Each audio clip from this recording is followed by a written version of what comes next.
Welcome back, everybody. When it comes to experience in the film industry, our next guest is second to none. He started as a film critic, became a programmer with the Toronto International Film Festival, and is currently chair of the Canada Council for the Arts and executive director of the Indigenous Screen Office. He also assumes the role of storyteller in his new memoir meets manifesto, Unreconciled, Family, Truth, and Indigenous Resistance. And we are thrilled to have Jessie Wente on the show today. Welcome, Jessie. Oh, thank you so much for having me. I'm thrilled to be here. Thank you. So, Jessie, I'd love to start our conversation where you start the book. Your first line is, and I quote, "I remember the exact moment I learned I was Indian," end quote. At that time, you were 10 years old. Can you tell us about that moment and what that moment revealed to you? Sure, I was playing softball, as most of the kids in the neighborhood where I grew up in East York did during the summer. And it was just an average game on a weeknight. And the kids, as would be quite normal, you'd often taunt the other team or the other players. Really sort of playful stuff like "we want a pitcher, not a belly itcher" was usually as harsh as it really ever got on the field. And then in this particular moment, the other team made a noise that was very much reserved for me, no pun intended there, which was they war whooped in the manner of Saturday morning cartoons of the time, or certain era of Western movies that Hollywood would have made. And what it revealed to me was that there was this sort of what Indigenous people were understood by other folks, and there was a big gap between that and what my lived existence as an Indigenous person was. And that storytelling, because again, it was a sound really of Hollywood. It's not a sound I ever heard in my community or with my family. But that storytelling was a big reason why that gap existed, and I think it's a big reason why that gap still exists today. So let's try to bridge a little bit of that here. And you speak of your family. What did your family teach you about your identity as an Ojibwe? For me, so much of being Indigenous when I was a kid was really benign things. Like it was just the food we ate, or, occasionally you'd hear a different language around the card table when the aunties and uncles would play euchre. It was the sort of stuff that I think kids from a variety of places and cultures also have. And it really isn't until you leave the house that you realize, oh, not everyone does eat bannock and corn soup on Sundays. That's unique. Not everyone has a little card in their wallet that tells them who their community is and that sort of thing. But my family's been really instrumental for me always knowing who I was, and also helping me rebuild some of those ties, those kinship ties, that sense of belonging that we have to the community that gets so ruptured. Let's go deeper into that, Jessie, because you mentioned how much of your family lives in the Serpent River First Nation, but you grew up outside that community. You mentioned that you grew up in Toronto, in an area of Toronto, and you write about that identity conflict that you experienced as an Indigenous person living outside of your community. And you say that struggle is not only common, but that it's intentional. And I'm curious what you mean by that. How so? Sure. I think if we just take the example of residential schools, the whole point of them was to break those kids of their bonds with their culture, their language, their families, their land, their communities. But as much as it was about doing that to those kids, so my grandmother, who went to the St. Joseph's School for Girls in Spanish Ontario for 10 years, from the time she was 6 until she was 16, as much as it was about Wow. doing that to her, it was also very much about ensuring that I would also have a fractured relationship with my community. I Oh, grew up not speaking my language. That's why we grew up in Toronto. My grandmother left the community and moved to Toronto, so we grew up without wow, knowing interesting. all the stories of our culture. And that was the point of them, was not just to disrupt Mhm. those families in that moment. It was to permanently disrupt those families and those communities so that the end result would be there would be no more Indigenous people. You hear the phrase intergenerational trauma.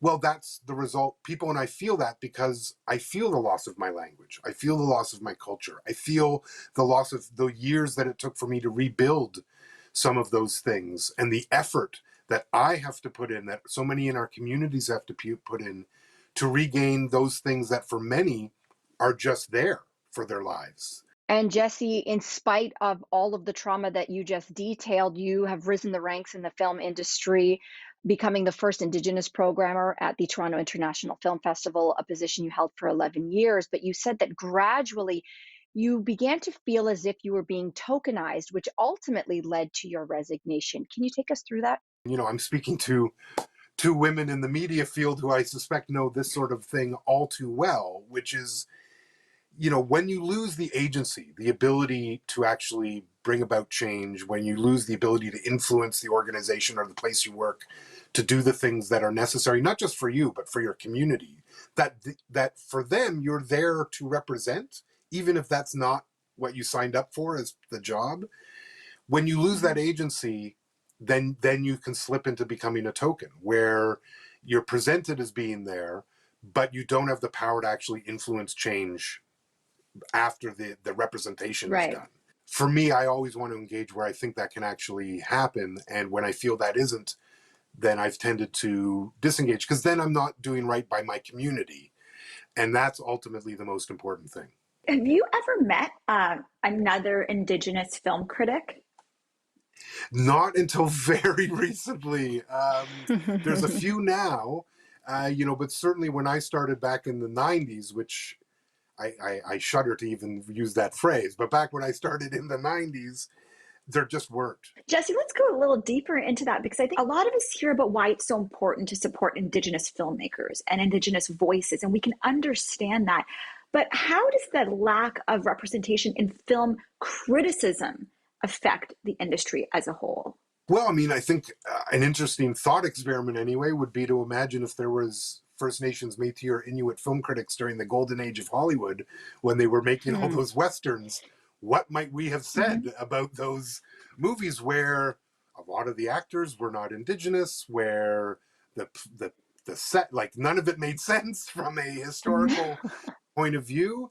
And, you know, for me, I think it's really important that we have critics of all communities. That's important for the filmmakers and the artists to actually have it received by their community with that critical lens and have that discourse, but also for the general public to also be engaged in that dialogue. This is what a lot of people come to you for, is for your take on asking questions about cultural appropriation, whether a film is attacking or stealing from Indigenous cultures, for example. But you know, you like to flip that on its head, and you discuss something else called narrative sovereignty. So if you could, for our audience, define what that is, how it relates to that question of you know, what is appropriation, what isn't, and why you choose to focus on that. It's very much what those two words mean. So storytelling or sovereignty over storytelling. So if you think 1884 to 1951, if you think of all of what was created in Canada, that's the CBC, the National Film Board, virtually every major media entity, you know, newspaper, all the major museums and art galleries, at a time when Indigenous storytelling quite literally was outlawed in Canada. And that's why for us, for our communities, reclaiming our narrative sovereignty, having the ability to tell our own stories and deciding how that's done, who tells them, in what way, is a way for us to regain some of that what was taken, but also a way for Canadians and the world to start to know us in a way that simply hasn't been available to them previously.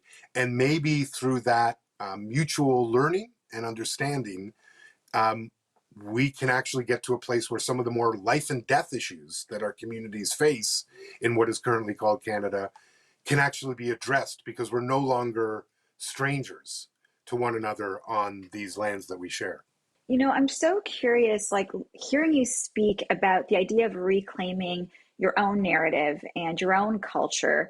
Because I read that you often take your children to see your family at Serpent River, right? And after one of those visits, your 13-year-old daughter actually told you that she wished she could live there.